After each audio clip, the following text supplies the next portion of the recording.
Qanday qilamiz endi? Abdurashid.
Az to'g'richa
Böyle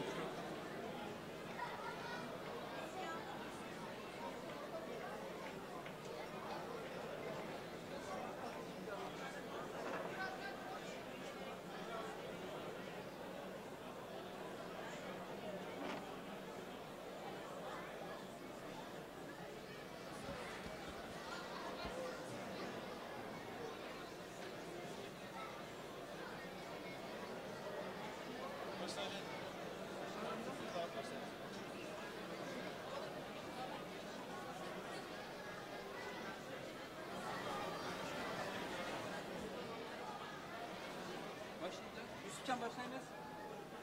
Başak oldu mu? Kayıttı mı?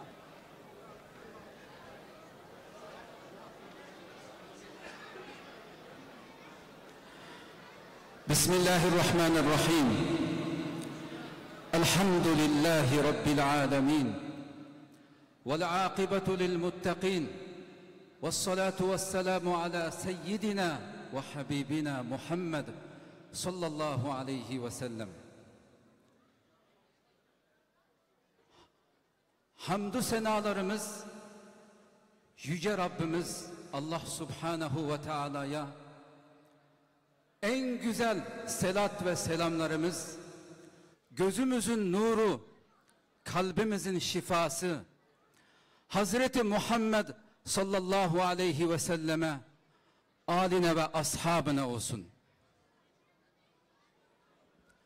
Sayın Başkanım, Sayın Kaymakamım, değerli protokol, bütün siyasi partilerimizin değerli başkanları, temsilcileri ve sivil toplum kuruluşlarımızın çok değerli başkanları, temsilcileri ve bizi bu Ramazan soframızda, bu soframızı şenlendirerek uzaktan yakından gelen tüm misafirlerimiz, aziz halkım ve aynı zamanda bizi ekranları başında izlemekte olan, dünyanın her yerinden izlemekte olan aziz milletim. Uluslararası Doğu Türkistan Sivil Toplum Kuruluşları tarafından her sene düzenli olarak gelenekselleşen iftar programımıza teşriflerinizden dolayı cani gönülden şükranlarımızı sunuyoruz. Var olun, sağ olun.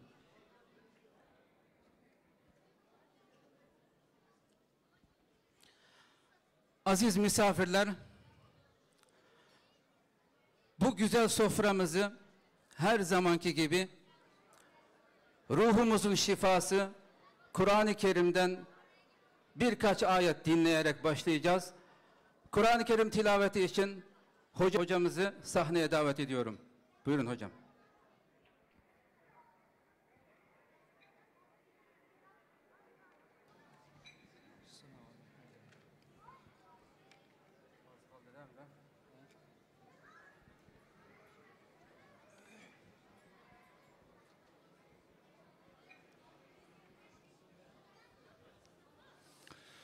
أعوذ بالله من الشيطان الرجيم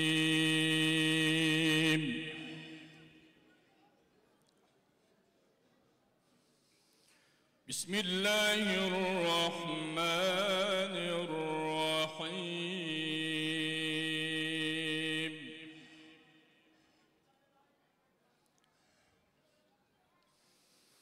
يا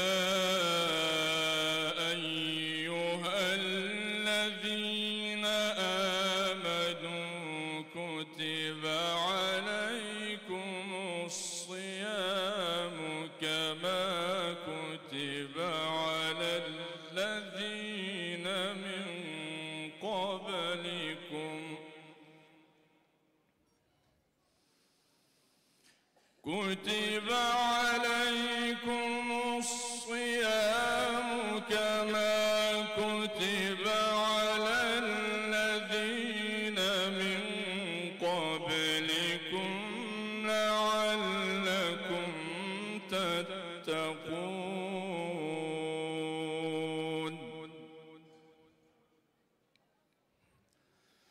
أياما معدودات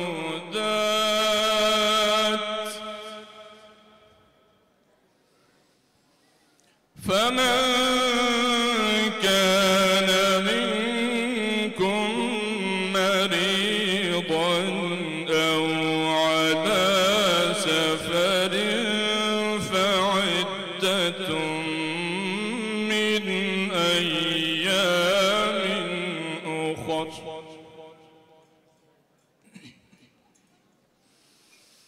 وعلى الذين يطيقونه فدية طعام مسكين فمن تطوع خيرا فهو خير له وأن تصوموا خير لكم إن كنتم تعلمون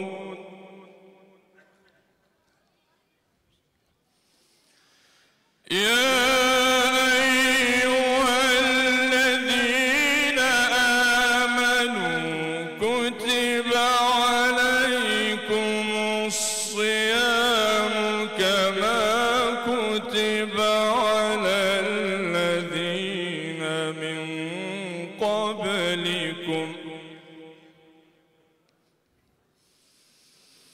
كتب عليكم الصيام كما كتب على الذين من قبلكم لعلكم تتقون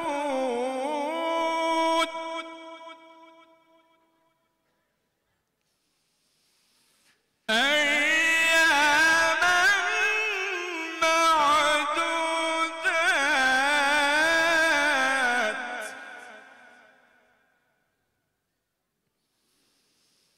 فمن كان منكم مريضا أو على سفر فعدة من أيام أخر وعلى الذين يطيقونه فدية طعام مسكين فمن تطوع خيرا فهو خير له وأن تصوموا خير لكم إن كنتم تعلمون شهر رمضان الذي أنزل فيه القرآن أنزل فيه القرآن هدى للناس وبينات من الهدى والفرقان فمن شهد منكم الشهر فليصم ومن كان مريضا أو على سفر فعدة من أيام أخر يريد الله بكم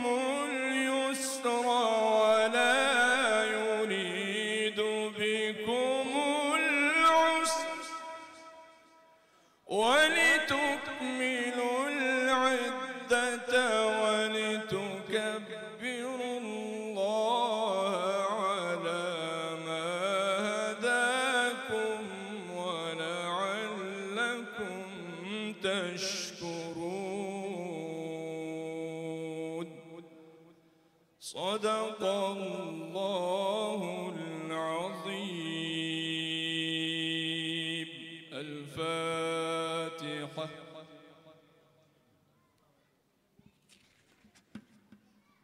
Hocamıza çok çok teşekkür ediyoruz bu güzel tilaveti için. Şimdi İstanbul için iftar saatidir. Ezan-ı Muhammed okumak için hocamız Adil İşan hocamızı.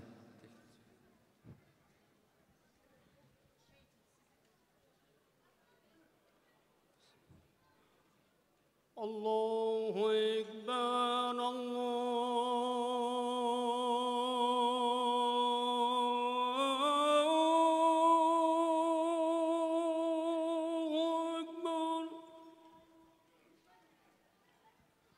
Allahu Ekber, Allahu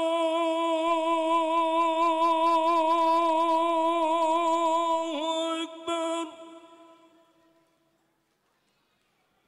أشهد أن لا إله إلا الله.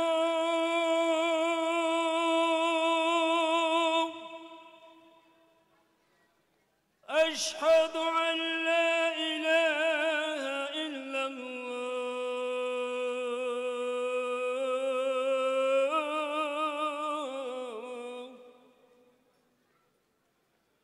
أشهد أن محمدًا رسول الله.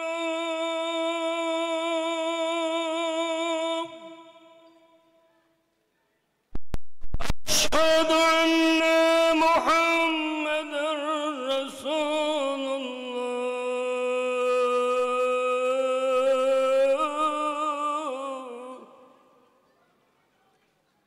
حي على السلام.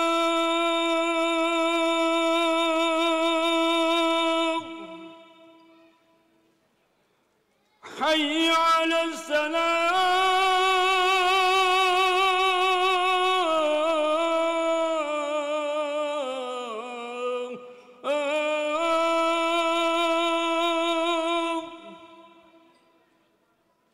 حي على الفلاح.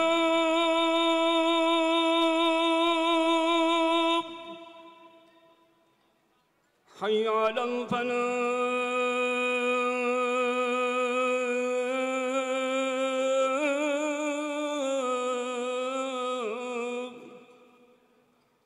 الله أكبر،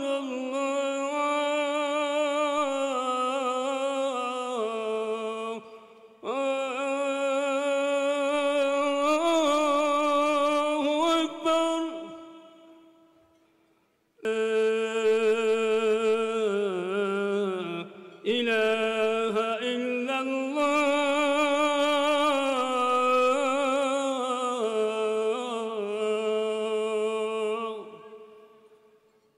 اللهم ربنا آتنا في الدنيا حسنة وفي الآخرة أرحم الله.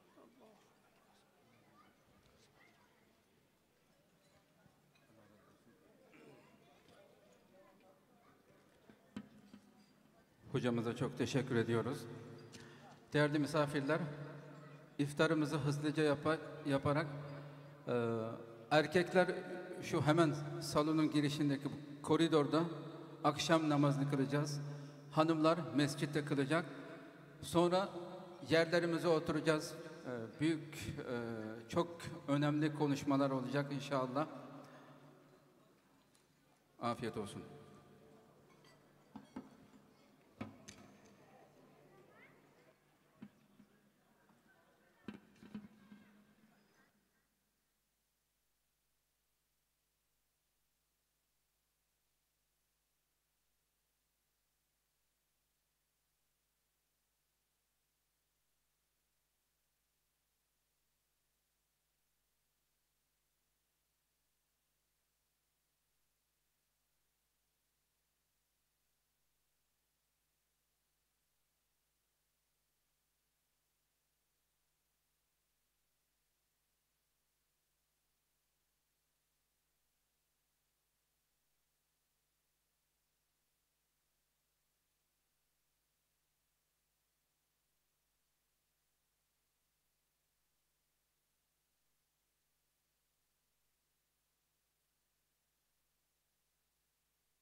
Değerli misafirlerimiz, namazdan sonra hemen salona, yerlerinize dönmenizi rica ederiz.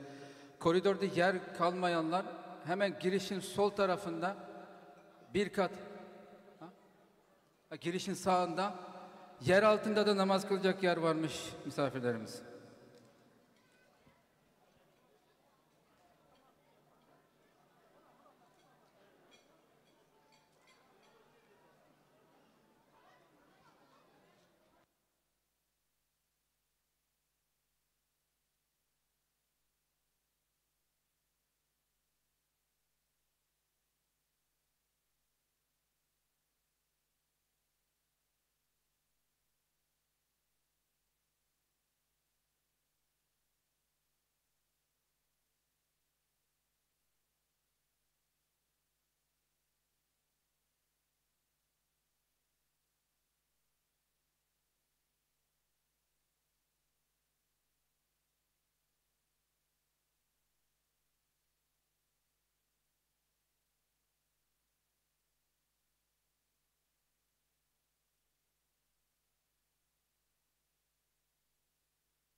Değerli misafirler, tekrardan hoş geldiniz. İnşallah afiyet olsun yemekler. Şimdi tabii ki aramıza katılmak isteyip de katılamayan çok değerli misafirlerimizin selamını ileteceğim önce. Türkiye Büyük Millet Meclisi önceki dönem Başkanı Sayın Mustafa Şentop'un hepinize ayrı ayrı selamları var. Kendisi hasta olduğu için gelemedi bugün. Allah'tan acil şifaları diliyoruz kendisine. Aynı zamanda Büyük Birlik Partisi Genel Başkanı Sayın Mustafa Destici seçim çalışmalarından dolayı bugün aramızda olamadı. Kendisinin hepinize ayrı ayrı selamları var. Tabii ki aramızda çok değerli misafirlerimiz, siyasi partilerimizin başkanları aramızdalar. Hepsine ayrı ayrı teşekkür ediyoruz. AK Parti MKYK üyesi Doktor Reşide Yüksel hanımefendi aramızda. AK Parti İl Kadın Kol Başkan Yardımcısı Küçükçekmece Grup Başkan Vekili Özlem Erol Hanım aramızda. AK Parti Zeytinburnu Kadın Kolları Diş İlişkiler Birim Başkanı Zeytinburnu Meclis Üyesi adayı Sayın Hurşide Artış Hanım aramızdalar. İslam Dünyası Sivil Toplum Kuruluşları Genel Sekreteri Sayın Eyüp Akbal aramızda. Aynı zamanda Küçükçekmece Kaymakamı Sayın Mustafa Anteplioğlu aramızdalar. Ve Zeytinburnu Kaymakamı Doktor Adem Uslu aramızdalar. Hepsine ayrı ayrı teşekkür ediyoruz. Şimdi sırada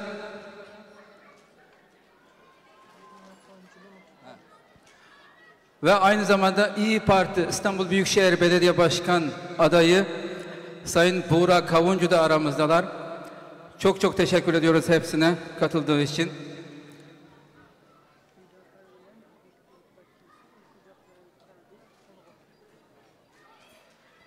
Ve aramızda Hüdapar Büyük Birlik Partisi Ülkü Ocaklarından da misafirlerimiz aramızdalar. Hepsine ayrı ayrı teşekkür ediyoruz. Şimdi konuşmalarını yapmak üzere Uluslararası Doğu Türkistan Sivil Toplum Kuruluşları Birliği Başkanı Sayın Hidayet Oğuzhan Başkanımızı kürsüye davet ediyorum. Buyurun. Selamun Aleyküm. Saygıdeğer kaymakamım, değerli başkanlarım, sivil toplum kuruluşları temsilcileri ve aziz milletimiz, halkımız. Hepinizin davetimizi icabet ederek teşrif ettiğiniz için, bu soframızı şenlendirdiğiniz için canı gönülden şükran ve minnetlerimi arz ediyorum. Bugün çok mübarek bir günde, Ramazan ayının evveli rahmet, ortası mağfiret ve sonu kurtuluşla müjdelenen bu mübarek ayda, bu iftar sofrasında buluşmaktayız. Allahu Teala'nın bizi bu nimete nail kıldığı için hamd ve şükürlerimizi sunuyoruz. Değerli misafirler, değerli STK temsilcileri başkanlarım, bugün bu mübarek gün, mübarek sofra münasebetiyle şunu arz etmek istiyoruz burada. Doğu Türkistan halkının cevheri olan Türkiye'de 85 milyon kardeşinin himayesinde yaşamakta olan Doğu Türkistanlı muhacir topluluğun arasındasınız. Biz burada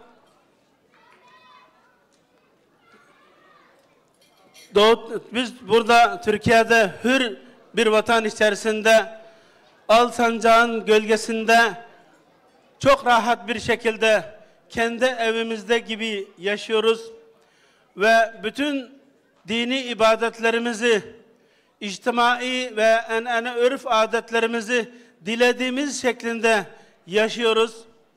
Bunun için Türkiye Devleti'ne, Anadolu insanlarına, bu millete, bu yüce vatana şükran ve minnetlerimizi sunarız. Malumunuz Doğu Türkistan'da 74 senedir Çin esaretinin başladığı günden bugüne kadar Doğu Türkistan'da milyonlarca insan çeşitli sistematik katliam ve soykırım operasyonlarına kurban gitti, şehit oldu.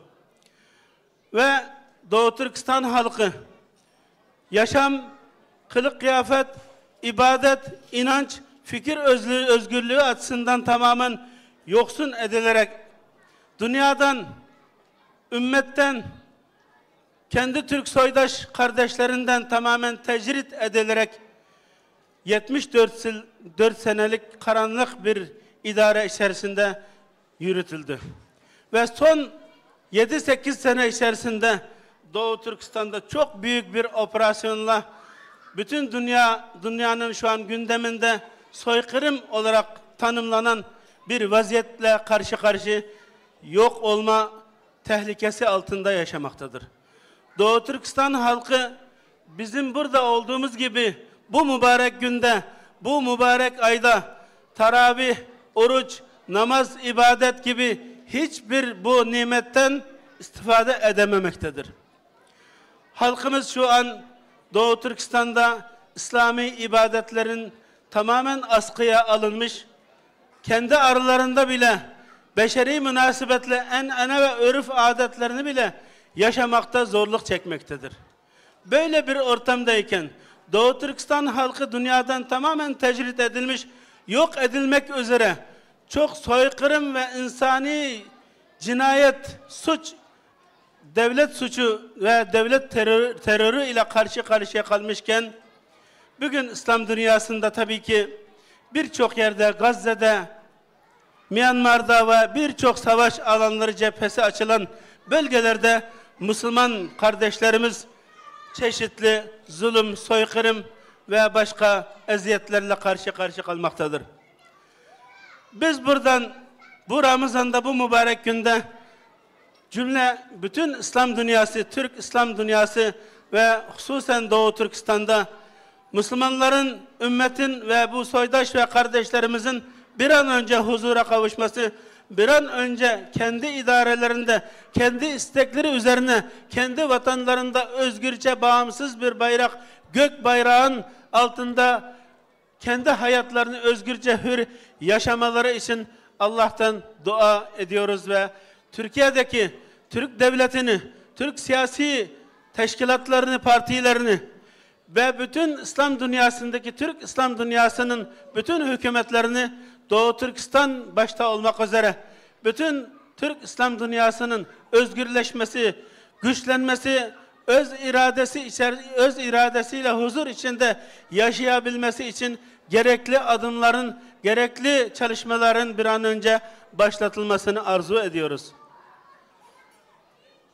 Elbet bizim burada 50-60 seneden başlayıp son 7-8 sene içerisinde Türkiye'ye yerleşmiş olan bizim malumatımız boyunca yani yaklaşık 100.000 civarında Doğu Türkistan halkı Türkiye'de yaşamaktadır. Ve Türkiye'de elbet büyük ölçüde kardeşlerimizin sıkıntıları giderilmiş ve kendi vatanı gibi yaşamaya ve yeniden ayakta tutunmaya çalışmaktadır. Ve kalan sıkıntıları ise inşallah devletimizin şefkatiyle, devletimizin ilgi ve alakasıyla kalan sıkıntıların da giderilmesi hususunda yöneticilerle, siyasi parti temsilcileriyle inşallah bu sıkıntıları paylaşırız. Esas olan Doğu Türkistan meselesinin Türkiye hükümet olarak, devlet olarak, siyasi partiler olarak, Türk halkı olarak bu meseleyi ciddiyetle daha cüretkar bir siyaset, cüretkar bir adımların atılması umut ve arzusuyla sözümü bitiriyorum. Allah Teala bu ibadetimizi, iftarımızı kabul eylesin. Selamun Aleyküm.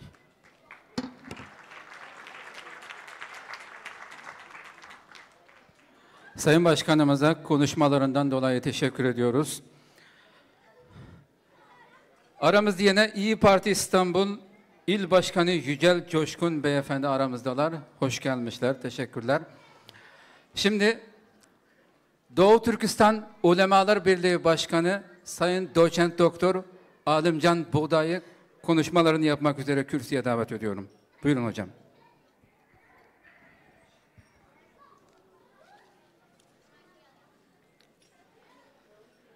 Bismillahirrahmanirrahim. Elhamdülillahi Rabbil alemin. Vessalatu vesselamu ala Resulina Muhammedin sallallahu aleyhi ve sellem ve ala alihi ve sahbihi ecmain. Sayın Kaymakamım, çok değerli siyasi parti temsilcileri, STK temsilcileri ve değerli hemşehriler, misafirler, hepinizi Cenab-ı Allah'ın selamıyla selamlıyorum. Esselamu aleyküm ve rahmetullahi ve berekatuh. Cenab-ı Allah tutmuş olduğumuz orucu, kılmış olduğumuz ibadetleri ve hayır-ı hasenatı, dergâh-ı uluhiyeti de kabul eylesin. Muhterem misafirler, çok karmaşık bir dönemde yaşıyoruz. Allah'a bin şükürler olsun ki biz bu güzide vatanda kendi iftarımızı yapabiliyoruz, orucumuzu ve ibadetlerimizi yerine getirebiliyoruz.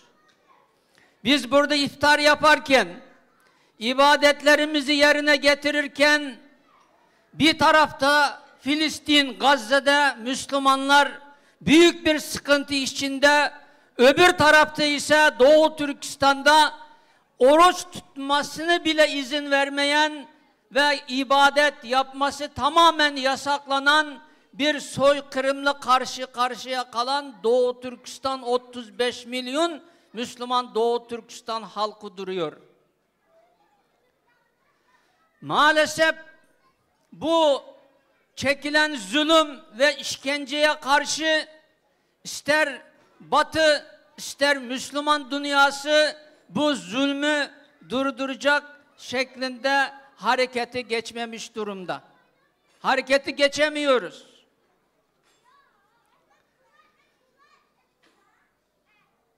Bir millet için vatan, özellikle devlet çok önemlidir. Doğu Türkistan'da devletimiz olmadığı için bizim ne canımız, ne malımız, ne iffet namusumuz, ne dini özgürlük hiçbirisi elimizde yok. Cenab-ı Allah Kur'an-ı Kerim'de ve neblukum bil hayri ve şerri fitne ve ileyna turcaun diyor. Ben sizleri hayırla, iyiliklerle ve şerle, kötülükle de sizleri imtihan ediyorum, siniyorum diyor. Ve sonunda bana döneceksiniz diyor. Biz bu dünyada bu imtihandan geçmek için hepimiz Cenab-ı Allah'ın ipine sımsıkı sarılmalı, kendimizi çıkar menfaat uğruna hareket eden değil, gerçek manada inancımızın ve Müslümanlığımızın gerektiği şeklinde hareket etmek zorundayız. Çünkü en çok kaybeden ahiretini kaybedendir. Dünyada belki malum mevki, malum zenginlik veya malum bir şeye sahip olabiliriz. Veya bazıları kötülükler de yapabilir. Bunun hepsi dünyadaki bir imtihan. Esas olan ahiretteki imtihanı kazanmaktır. Çin bugün 35 milyon Doğu Türkistan'ı soykırım uygularken maalesef Müslüman dünyası sessiz. Buna yönelik hiçbir söz bile söylemekten acizler. Ve Çin bu soykırımı gerçekleştirirken bazı sözde din adamları, siyasetçiler, gazeteciler ve milletin, toplumun önderlerini arkasına alarak bu soykırımı gizlemeye, bu soykırımın üstünü örtmeye çalışıyor. Bazı siyasetçileri, sözde din adamlarını, gazetecileri Doğu Türkistan'a davet edip onlar için çok iyi bir şekilde ağırlayıp Doğu Türkistan'da tezgahlamış olduğu tiyatroyu seyrettirip ondan sonra kendi memleketini gönderiyor. Ondan sonra diyorlar ki ya biz Doğu Türkistan'da hiçbir şey görmedik. Hepsi kendi ibadetini yapıyor. Güzel yemeklerini yiyor. Kendi kültürünü yaşıyor diye Çin'in sözcülüğünü yapıyor maalesef. Ve bu bizleri çok üzüyor. Biz Müslümanlara Doğu Türkistan'dan gelen, Doğu Türkistan'da akrabamız olan o kardeşlerimize inanmıyor. Kafir Çin'in sözüne inanıp Çin'in propagandasını yapıyor. Bu hem Türkiye'deki özellikle Avrupa'da yaşayan Doğu Türkistanlıları çok fazla üzüyor. Ve hatta diyorlar ki biz Müslümanız. Nasıl olur da bu Müslümanlar, bu Müslüman siyasetçiler, bu Müslüman sözde akademisyenler, bu Müslüman sözde din adamları bizim yanımızda yer almayıp komünist, ateist Çin'in yanında yer alıyor diye bazı Uygurlar kendi dininden vazgeçmiş durumda. Onun için özellikle mevki sahibi olan, toplumda söz sahibi olan, malum değerleri üzerinde taşıyan insanların bu meseleye daha duyarlı olması gerekiyor. Çünkü bunların Çin'in lehine, Doğu Türkistan aleyhine her söylediği şey bir Doğu Türkistan'a atılmış kurşun oluyor. Onun için dünya imtihan, Doğu Türkistanlılar orada kendi inancını, kendi kültürünü, kendi değerlerini muhafaza etmek için orada imtihan olunuyor. Biz burada özgür devletimizde her şeyi yapabilecek özgür bir ortamda burada imtihan olunuyoruz. Eğer biz onların hakkını savunacak bir laf bile söyleyemiyorsak o zaman kendimize yazık etmiş oluyoruz. Dünya gider. Bunun ahireti var. Cenab-ı Allah diyor ki biraz önce okuduğum ayette ve neblukum bil hayri ve şerri fitne. Size ben iyilik versem de imtihandır. Size kötülük versem de imtihandır diyor. Kafir de imtihanda, biz Müslümanlar da imtihanda. Zulüm çekenler de imtihanda, zulümü seyredenler de imtihanda. Onun için bunlara hepimizin duyarlı olması, özellikle Doğu Türkistan'daki Müslümanlara hepimiz sahip çıkmamız, elimizden ne kadar geliyorsa o şeklinde Doğu Türkistan'ın yanında olmamız bizim hem milli hem İslami borcumuzdur. Ben sözümü burada tamamlıyorum. Sözümün sonunda şimdi biz etrafımızda, çevremizde o kadar çok problemler yaşanıyor. Onun için bu devlet, Türkiye Cumhuriyeti devleti bizim için çok önemlidir. Çünkü bu son gemidir. Biz bu gemide beraber yüzüyoruz. Onun için bu devletin daha da güçlenmesi, daha da ileri bir seviyeye ulaşması, biz bütün Doğu Türkistanların ve bütün Türk dünyasının ve hatta ben birçok Müslüman ülkeleri de gezdim ve birçok mezlum milletlerin ümididir Türkiye. Onun için Türkiye'ye sahip çıkmamız gerekiyor, daha da ilerletmemiz gerekiyor. Hepinizi tekrar Ramazan-ı mübarek olsun diyorum. Cenab-ı Allah ibadetlerimizi kabul eylesin. Hepinizden Allah razı olsun. Esselamu Aleyküm ve Rahmetullahi ve Berekatuhu. Sayın hocamıza bu güzel konuşmalarından dolayı çok teşekkür ediyoruz. Allah razı olsun. Değerli misafirler, önceki dönem İçişleri Bakanımız Sayın Süleyman Soylu Beyefendi yolda, aramıza katılmak için yoldalar. Bilginizi sunarım. Şimdi konuşmalarını yapmak üzere İyi Parti İstanbul Büyükşehir Belediye Başkan Adayı Sayın Buğra Kavuncu konuşmalarını yapmak üzere sahneye, kürsüye davet ediyorum. Buyurun efendim. Çok teşekkür ederim. Allah razı olsun. Evet, selamun aleyküm. Çok kıymetli hemşerilerim. Hepinizi saygıyla, sevgiyle selamlıyorum. Aranızda bulunmaktan dolayı çok mutluyum. İftarı daha önce programlanmış bir organizasyon sebebiyle başka yerde açtık. Sonra oradaki iftarımızı bitirir bitirmez aranıza katıldık. Yemeğimizi yedik ama demin çorba getirdiler. Dedim ben tokum, iftarımı yaptım. Üstüne flof gelince aş, ona hayır diyemedim. İftarın üstüne bir de pilavı yedim. Çünkü her yerde bu kadar lezzetli, bu kadar güzel pilavı bulamazsınız. Biz tabii Doğu Türkistan'daki zulmü, Doğu Türkistan'daki eziyeti hep gündemde tutmaya çalıştık. Hem il başkanlığı dönemimizde hem daha sonra genel seçimlerde milletvekili seçildikten sonra bu insanlık dramını hep gündemimizde tuttuk. Bugün Gazze'de yaşanılan insanlık dramını da lanetledik, kınadık. Hatta Türkiye Büyük Millet Meclisi'nde Doğu Türkistan'da bir bacımızı, Nursima bacımızı o meclis kürsüsüne, Gazi Meclis kürsüsüne çıkarttık. Onu o dönem il başkanlığımız bünyesinde organize etmiştik ve kendisi uzun uzun abisinin, babasının Doğu Türkistan'da neler yaşadığını, ne tür eziyetler çektiğini anlattı ve bütün kamuoyunun bilmesini sağladı. Biz bu davayı savunmaya devam edeceğiz. Çünkü Doğu Türkistan bizim canımız. Doğu Türkistan Kaşgarlı Mahmut'un memleketi. Doğu Türkistan Osman Batur'un memleketi. Doğu Türkistan Mehmet Emin Buğra'nın, İsa Yusuf Alptekin'in memleketi. Onun için bizim vazgeçmemiz mümkün olmayan, oradaki eziyet, oradaki zulüm son bulana kadar takipçisi olacağımız bizim gönlümüzdeki bir yara.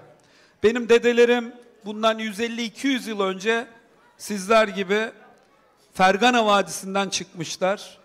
Biz hiçbir zaman Özbek, Kazak, Uygur bilmedik. Sorduklarında hep derdik ki biz Türkistanlıyız. Sorduklarında hep biz Türk'üz dedik.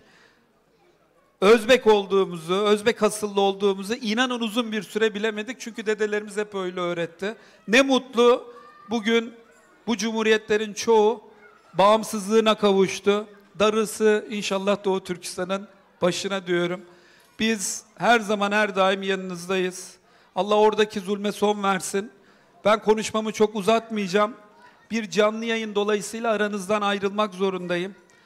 Bu davete bizi dahil ettiğiniz için, sizlerle birlikte olduğum için, sizlerin bir parçası, sizlerin bir hemşerisi, sizlerin bir kardeşi olduğum için her zaman gurur duydum. Bu haklı mücadelenizde de İnşallah Saraçhane'de belediye başkanı olarak ama olmadı.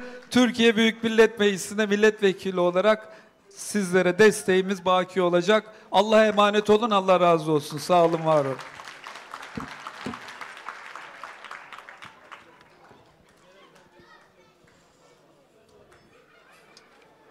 Sayın Burhan Kavuncu'ya çok çok teşekkür ediyoruz. Allah razı olsun.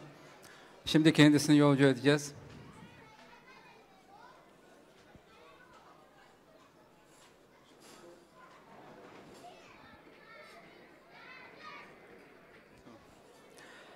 Şimdi aramızda yine İstanbul Göç İdaresi Sivil Toplum İlişkileri Bölümü Müdürü ve Göç İdaresi Başkanlığı Temsilcisi Sayın Serdar Dal aramızda. Hoş gelmişler, sefa getirmişler.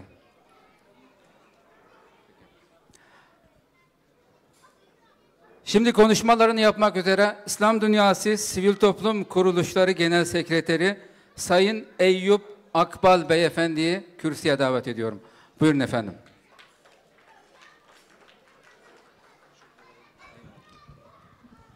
Selamünaleyküm, hayırlı akşamlar, hayırlı Ramazanlar diliyorum. Rabbim tuttuğumuz oruçları, kıldığımız namazları, teravihleri kabul eylesin. Bu organizasyonu düzenleyen Uluslararası Doğu Türkistan Sivil Toplum Kuruluşları Birliği'ne de teşekkürlerimizi sunuyorum. Burada İslam Dünyası Sivil Toplum Kuruluşları birliği olarak temsil edilmekteyiz. Biz 60 ülkede 400 tane dernekle temsil ediliyoruz. Yine bizim kardeş kuruluşumuz olan bu kuruluşla da çalışmalarımız devam ediyor.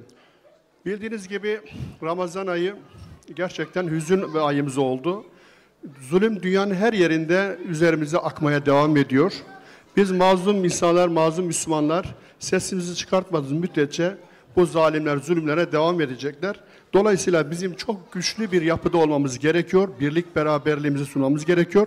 Az önce hocalarım çok güzel şeyler söylediler. Özellikle Türkiye'nin önemiyle ilgili olarak evet hakikaten Türkiye bir Osmanlı bakiyesi. Dolayısıyla burası son kalemizdir. Eğer bu kalemiz zayıflarsa İslam dünyası zayıflar.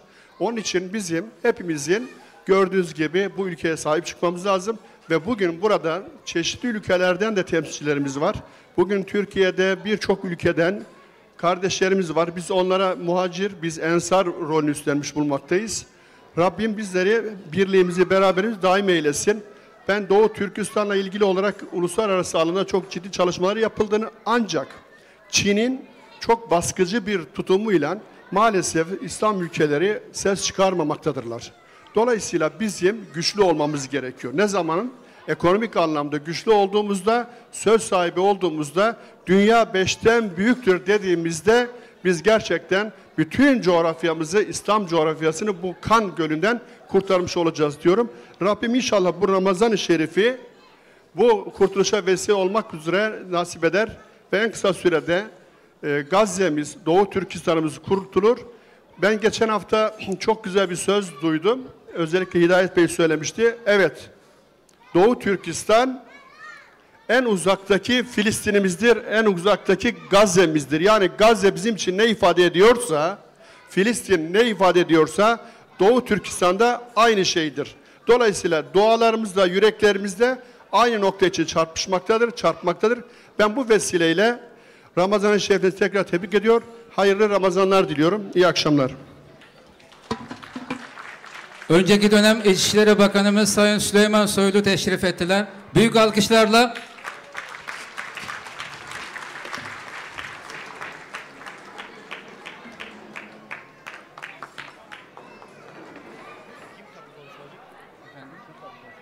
şimdi konuşmacı Reşide Hanım, AK Parti MKYK üyesi Reşide Hanım. Şimdi konuşma onu. AK Parti MKYK üyesi var. Reşide Yüksel, ondan sonra...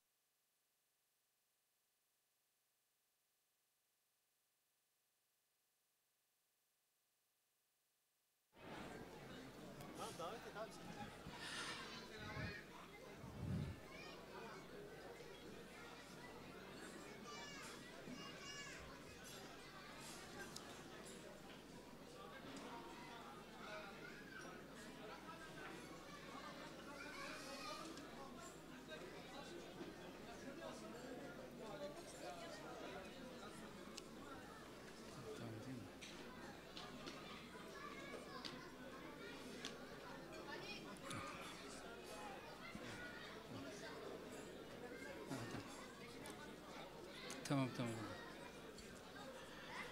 Sayın Bakanımıza çok teşekkür ediyoruz. Allah razı olsun. Bizleri yine şereflendirdiler. Biraz önce konuşmasını yapan İDSB Genel Sekreteri Sayın Eyüp Akbal'a da güzel konuşmalarından dolayı teşekkür ediyoruz. Şimdi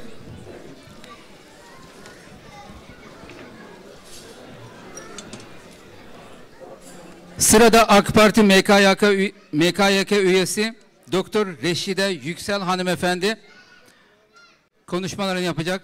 Buyurun hanım.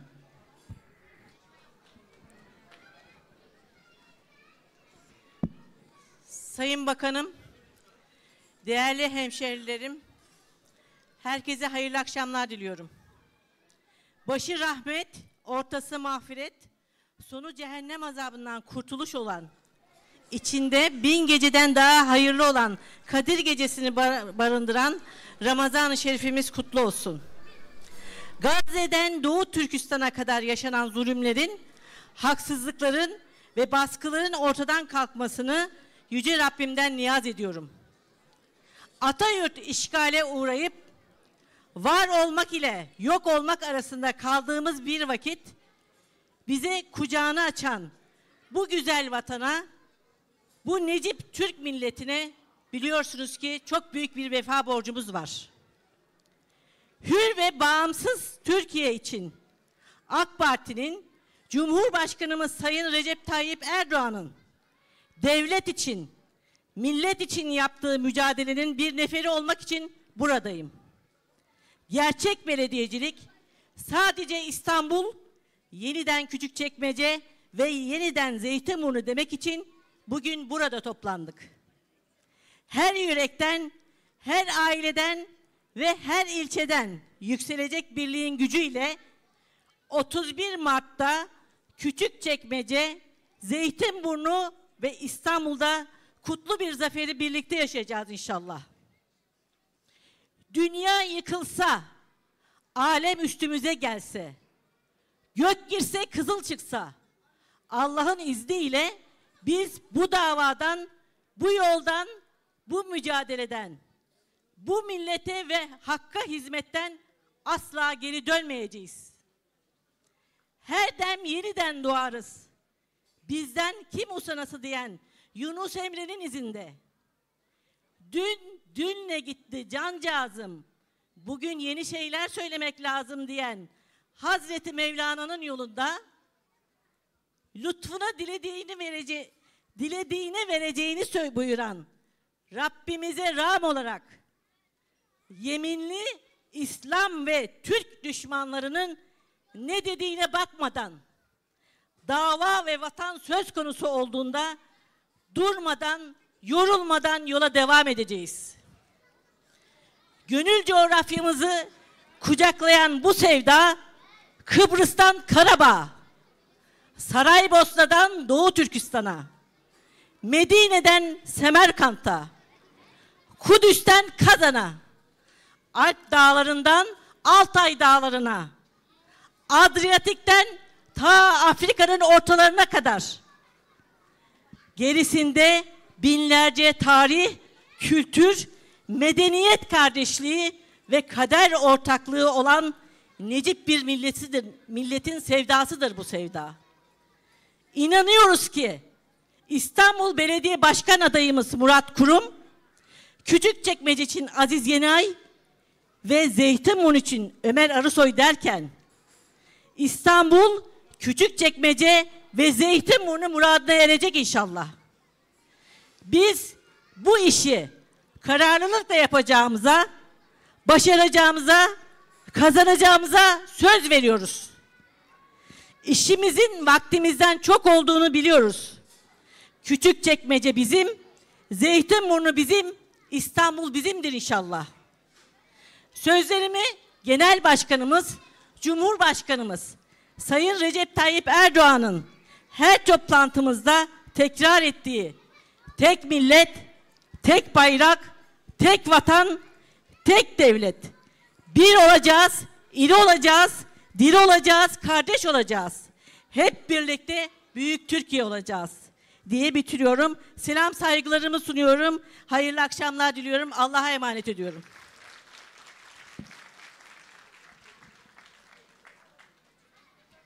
Doktor Reşide Yüksel hanımefendinin bu güzel yüreklerimize dokunan konuşmalarından dolayı çok çok teşekkür ediyoruz kendisine. Şimdi büyük alkışlarınızla Sayın Bakanımız Süleyman Soylu'yu kürsüye davet ediyorum. Buyurun bakanım.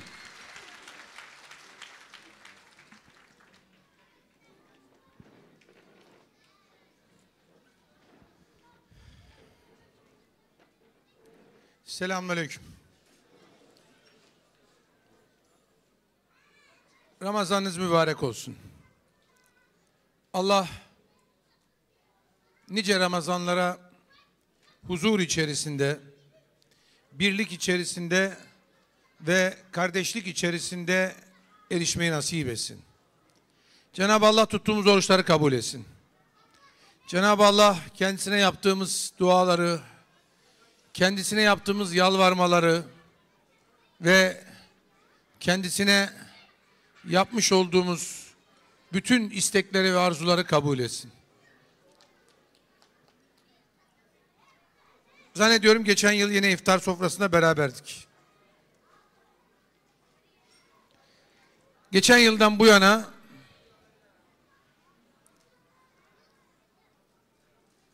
gönlümüzde daha artan bir yara var.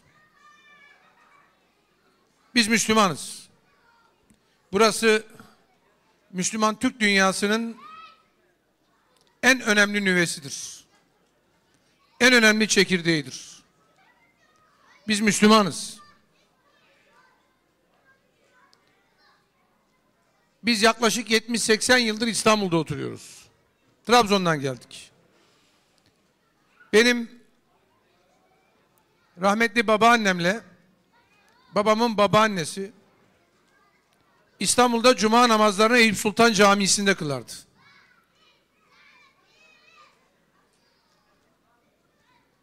Sonra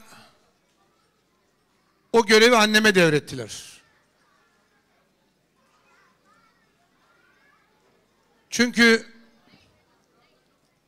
Eyüp Sultan İstanbul'un fethi için buralara geldi. Peygamber Efendimizin bir müjdesi için, Peygamber Efendimizin bir sözü için buralara geldi. O müjdeye nail olabilmek için. Evlerimizde dua edilirken cuma geceleri beldesinde yaşadığımız Eyüp Sultan Hazretleri diye duaya başlanırdı. Sonra babaannem yatalak oldu. Bana dedi ki 11-12 yaşındaydım. Camiye gideceksin. Cuma hutbesinde ne okunuyorsa bana gelip tek tek anlatacaksın. Ve ben her cumaya gider, hutbede veya vaazda ne anlatılıyorsa rahmetli babaannemin yatağının yanına oturur, ona anlatılanları naklederdim. 80-81 yılıydı. Bugünkü gibi hatırlıyorum. Rusya Afganistan'ı işgal etmişti. Camilerdeki hoca efendiler ağlayarak dile getiriyorlardı bunu. Müslümanlardan Afganistan'a yardım istiyorlar. Dua istiyorlar. Onları yalnız bırakmamalarını istiyorlardı. Çünkü tarihte o kardeşlerimiz bizi yalnız bırakmamışlardı. O gün 11 yaşındaydım. Bugün 54-55 yaşındayım. Tam 43 yıldır, 44 yıldır ben görüyorum. Benden önce görenler de var. Osmanlı-Rus Harbi dahil olmak üzere. Ondan önce yaşananlar dahil olmak üzere.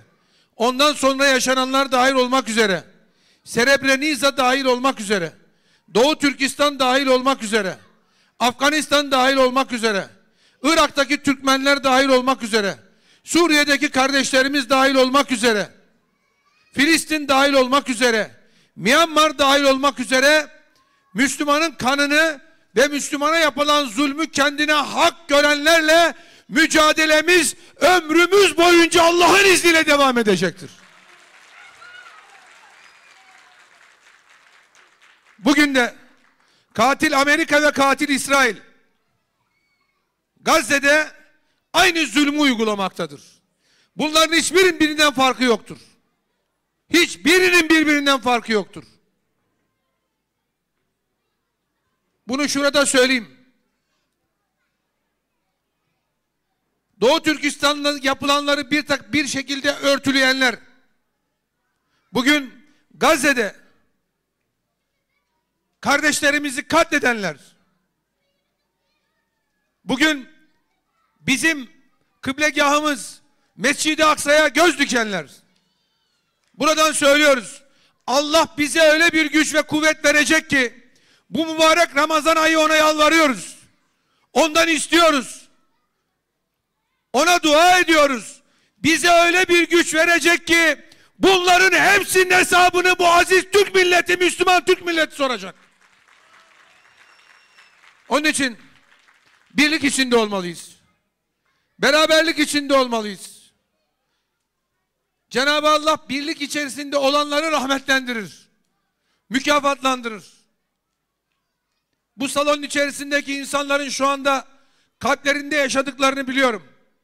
Biz burada bazen günün meşakkatinden, bazen yaşadığımız zorluklardan, acılardan kopup birbirimizle sohbet ederken bazen tebessüm edebiliyoruz. Ama bugün Myanmar'dan Doğu Türkistan'a kadar, Gazze'ye kadar, Suriye'de topraklarından kovulan milyonlara kadar o insanlar tebessüm edemiyorlar. Bizim için hayat Gazze meselesinden sonra Doğu Türkistan'da başlamak üzere yeniden başlamıştır. Eğer bir Müslüman millet kendi işini göremiyorsa bütün Müslümanlar bundan sorumludur der bizim inancımız. Bu kadar basittir. Kimse bu sorumluluktan kaçamaz. Çok net ve açıktır. Kimse bu sorumluluktan kaçamaz. Bu dünya bu kadardır. Ahir uzundur ve sonsuzdur. Bu dünya bu kadardır. Eğer bu dünyanın malına, mülküne, makamına, eğer bu dünyanın bizi kandırdıklarına eğer biz kanarsak öteki dünyamız harap olur. Müslümanlığa karşı dünyada çok büyük bir zulüm ve kıyım vardır. Bunu hep beraber yaşıyoruz.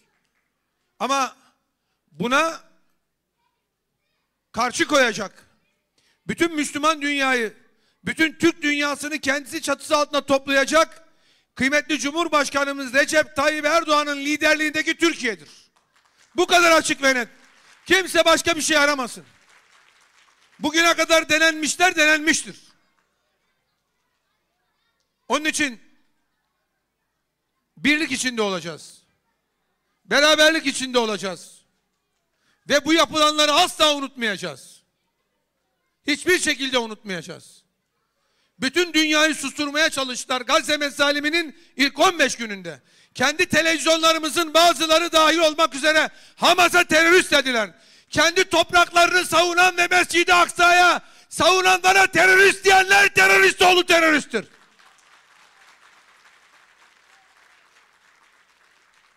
Terörist onlardır. Terörist Amerika'dır. O kadar basit. Terörist İsrail'dir. Hiç lafın öncüsü bencisi yoktur. Bu kadar açık ve nettir. Kıymetli kardeşlerim, her zaman bize sahip çıktınız. Cenab-ı Allah şahit, gücümüz yettiğince biz de sizle beraber olmaya çalıştık. Eksiklerimiz ve aksaklıklarımız olabilir. Eksiksiz ve aksaksız Cenab-ı Allah'tır. Biz kuluz, eksiğimiz ve aksağımız var. Şimdi önümüzde yeni bir sınavımız, yeni bir imtihanımız daha var.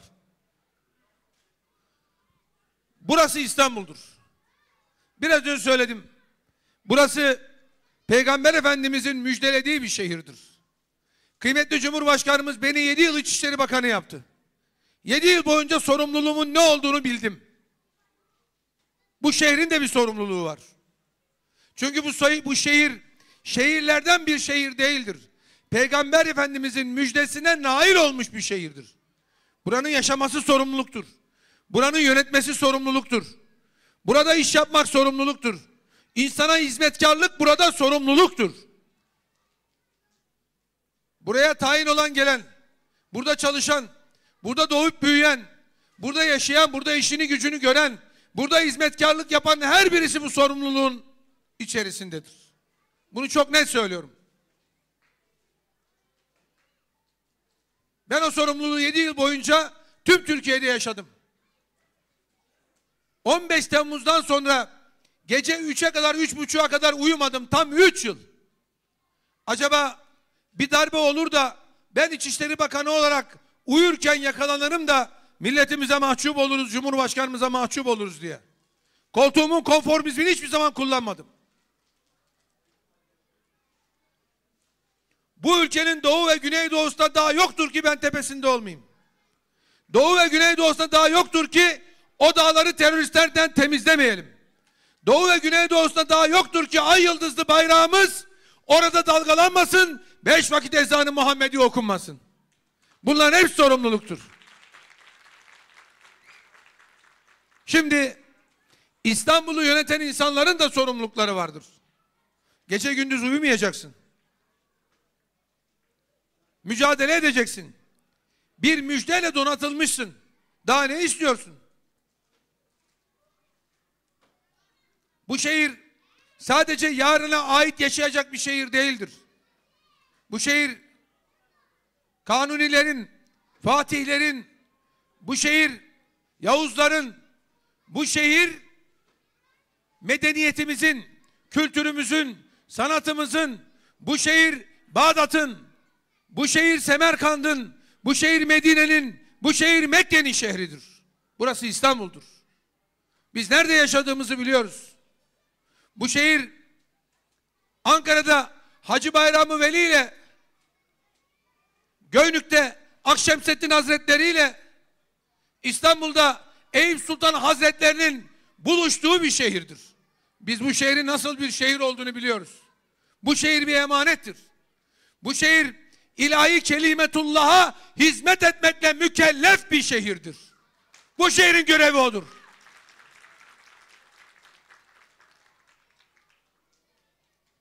Kıymetli Doğu Türkistanlılar, kıymetli aksakallılar, kıymetli büyüklerim, 5 yıldır bu şehir zaman kaybetmektedir. Kim bu şehrin kıymetini bilmiyorsa kıymeti bilinmemelidir. Bir daha söylüyorum. Kim bu şehrin anlattığım çerçevede kıymetini bilmiyorsa kıymeti bilinmemelidir. Çok nettir. Beni bilirsiniz. Lafı eğip büken bir adam değilim. Eğip bükmem de. Eğer İstanbul zaman kaybederse Müslüman dünya zaman kaybeder. Eğer İstanbul zaman kaybederse Türk dünyası zaman kaybeder. Eğer İstanbul bir siyasi manivelanın oyuncağı haline gelirse geleceğimiz harap olur. Bunu çok net bir şekilde söylüyorum. Siz her zaman elinizden geleni yaptınız. Size bir şey söylemek istiyorum. Bölünmeyelim. Tekrar söylüyorum. Bölünmeyelim ve parçalanmayalım. Çünkü karşımızdaki dünya bölünmüş bir dünya değil. Küfrün tek millet olduğunu hep beraber biliyoruz. Hiçbir zaman da unutmadık. Bize hangi oyunları, hangi tezgahları yaptıklarını biliyoruz. Biz gayretli olacağız. Birlik ve beraberlik içinde olacağız. Ben Murat Bey'i tanıyorum. Nereden tanıyorum? Elazığ'da depremden tanıyorum. Nereden tanıyorum? Malatya'da depremden tanıyorum. Nereden tanıyorum? Giresun'da sel afetinden tanıyorum. Ben Murat Bey'i tanıyorum. Nereden tanıyorum? Kastamonu'daki sel afetinden tanıyorum. Ben Murat Bey'i tanıyorum. Buradan beraber Pakistan'a saatlerce uçarak gittik. Oradan saatlerce helikoptere bindik. Oradan saatlerce arabalarla gittik. Sadece oradaki kardeşlerimize el uzatabilmek için. Onların orada karşı karşıya kaldığı sel afetinde onlara yardımcı olabilmek için. Ben Murat Bey'i tanıyorum. Antalya'daki, Muğla'daki yangınlardan tanıyorum. Ben Murat Bey'i tanıyorum. Rize Artvin sel afetinden tanıyorum. İzmir depreminden tanıyorum. Ben Murat Bey'i tanıyorum. 6 Şubat'taki depremden sonra, yerkürenin en büyük depreminden sonra nasıl bir mücadele içerisinde olduğunu, bütün ortaya koymuş olduğu mücadelenin neye ait olduğunu bilerek tanıyorum. Ben Murat Bey'i tanıyorum. Şu omzuna dayanan o başlara merak etmeyin, sonuna kadar devletimiz de biz de sizinle beraberiz dediğinde tanıyorum. Ben Murat Bey'i tanıyorum. Millet bahçelerine attığı imzada tanıyorum. Ben Murat Bey'i tanıyorum. Yaptığı şehirlerde Artvin Yusufeli'den ta Malatya Pötürge'ye kadar, Doğan Yol'a kadar, Giresun Dereli'ye kadar, Kastamonu Bozkurt'a kadar, Elaziz'e kadar her yerde yaptığı o güzel şehirlerde şehircilik anlayışına tanıyorum. Ben Murat Bey'i, beni yanlış anlamayın, tatilde yan yana şezlongda birbirimize güneş yağı sürerken tanımadım. Bu milletin içerisinde tanıdım. Bu milletin zor gününde tanıdım, dar gününde tanıdım, sıkıntılı gününde tanıdım ve bu millete hizmetkar olduğu gün tanıdım.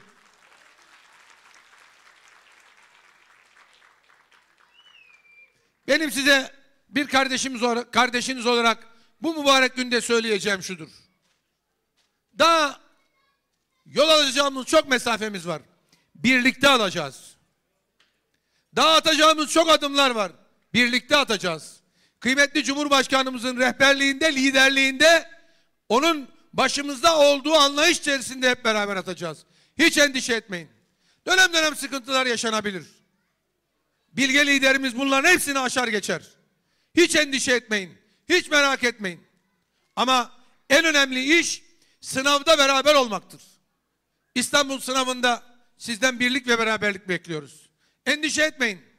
Birileri geçen seçimde sizi sandığa getirmemek için neler yaptığını, sizleri nasıl tehdit ettiğini, okul önlerinde neler yaptıklarını ben biliyorum. Hiç endişe etmeyin. Onların o oyunlarına, tezgahlarına, onların Amerika'dan öğrendiklerine bizim bileğimizde, yüreğimizde, cesaretimizde, imanımızda, inancımızda yeter Allah'ın izniyle. Sizden buna adımıza destek istiyoruz. Ve bunu bir kardeşiniz olarak istiyorum. 24 saatini İstanbul'a verecek. 2028'de birilerinin oluşturduğu tahtla beraber Cumhurbaşkanı adaylığı için İstanbul'un parasının pulunu, İstanbul'un kendine bir finans ayağı olarak görenlere elbette ki hiçbir zaman ama hiçbir zaman prim vermeyiniz. Yapılacak çok iş vardır. İstanbul'da da, Türkiye'de de, Türk dünyasında, Müslüman dünyada da yapılacak çok iş vardır. Onun için bugün, dün akşam kıymetli Hidayet Başkanımızla beraberdik. Yarın akşam gelmezsen darılırım dedi. Bu akşam Ayaz Ağa'da ben de davet etmese darılacaktım zaten. Hakkım değil mi?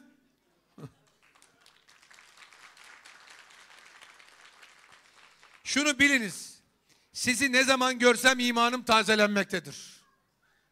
Siz Müslümanlığın ve Türklüğün, evet, siz Müslümanlığın ve Türklüğün o güzel insanlarısınız. Siz onların muhafızlarısınız. Siz bizim kardeşimizsiniz. Beraber yapacağımız çok iş, atacağımız çok imza var. Buna hazırlanmanızı istiyorum. Cumhurbaşkanımız Recep Tayyip Erdoğan'ın liderliğinde dünyaya söyleyeceğimiz söz var, buna hazırlanmanızı istiyorum. Ben bu vesileyle Cumhurbaşkanı danışmanımızla beraber geldik. O geciktirmeyelim dedi, yoksa birkaç cümle o da söyleyecekti. Ona da çok teşekkür ediyoruz. Allah razı olsun. Aksakalımız da burada. Dayı. İnşallah Allah birliğimizi, beraberliğimizi bozmasın. Eksik aksak işler olur. Zamana ihtiyacımız var. Zamanla hepsini çözülür inşallah. Hepinize hayırlı Ramazanlar diliyorum. Bayramınız mübarek olsun. 31 Mart'ta bizi yalnız bırakmayın. Hepinizi hürmetle, saygıyla ve muhabbetle selamlıyorum. Allah'a emanet olun.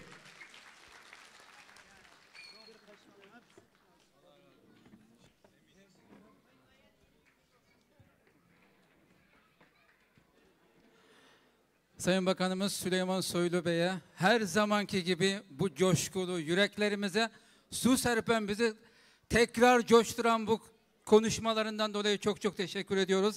Allah razı olsun. Şimdi aziz misafirlerimiz, programımızın sonuna geldik. Dua yapmak için Doğu Türkistan Ulemalar Birliği Başkan Yardımcısı hocalarımızdan Ataullah Helpet Hacım kürsüye davet ediyorum kendisini. Nerede kaldı? Ha. Kesle hoş.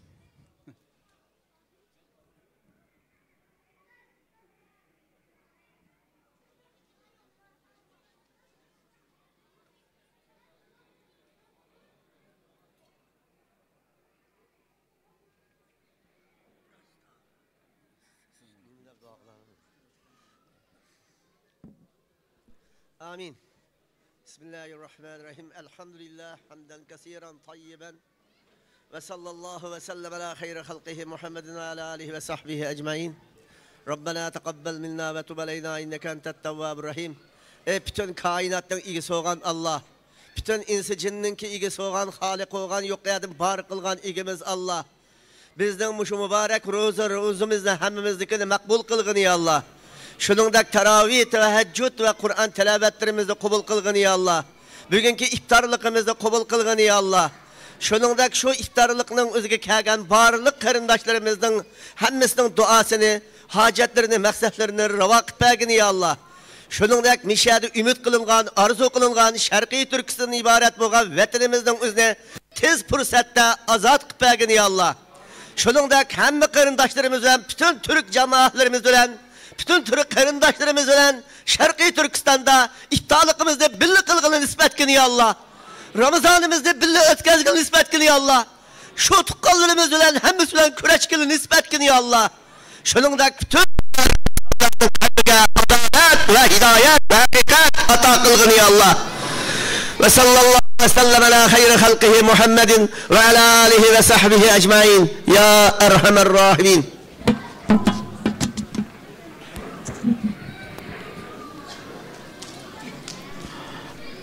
Ataullah Halfet hacimden Allah razı olsun. Teşekkür ederim. Pahalı. Kıymetli misafirler, böylelikle bugünkü bu güzel iftar soframız, programımız burada sona ermiş bulunmaktadır. Hepinize ayrı ayrı teşekkür ediyoruz.